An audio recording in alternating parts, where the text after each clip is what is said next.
Good morning সবাইকে। আজকে সকালটা আমার শুরু হলো এরকম বাইরে মেঘলা মেঘলা ওয়েদার দিয়ে। আর আমি আগে থেকে ক্ষমা চেয়ে নিচ্ছি, আমার ব্যাকগ্রাউন্ডের সাউন্ড থেকে যদি কিছু আওয়াজ আসে আমার কিছু করার নেই, কারণ আমি একটা ছোটোখাটো ব্লগার। কদিন হলো নতুন ব্লগ শুরু করেছি, কিছুই না, ঘরে থাকি, ঘরে যে কাজবাজ করি, কি করি না করি, জাস্ট এগুলোই তোমাদের কাছে শেয়ার করার ইচ্ছা আছে। জীবনে ইচ্ছা আছে অনেক বড় হওয়ার, কিন্তু সেটা হবে কি না বলতে পারছি না। প্রথম ব্লগ শুরু করেছি, আশা করি তোমাদের ভালোবাসা, তোমাদের সাপোর্টে আমাকেও অনেক দূরে নিয়ে যাবে। তো যাই হোক, সকালটা শুরু হলো এরম বাইরে মেঘলা ওয়েদার দিয়ে। বেলা করেই উঠেছিলাম, উঠে সমস্ত কাজবাজ সংসারে যা করতে হয়, একটা গৃহবধূর যা যা থাকে সব কাজবাজই করা শুরু করে দিয়েছি।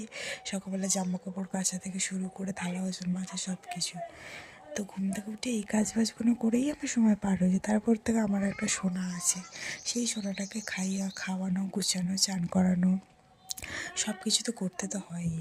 তো এইটা নিয়েই আমি আমার ছোট জীবনটাকে নিয়ে একটা ছোট ব্লগ স্টার্ট করেছি। যদি তোমাদের এই ব্লগটা ভালো লাগে তো আশা করি সাপোর্ট করতে ভুলো না।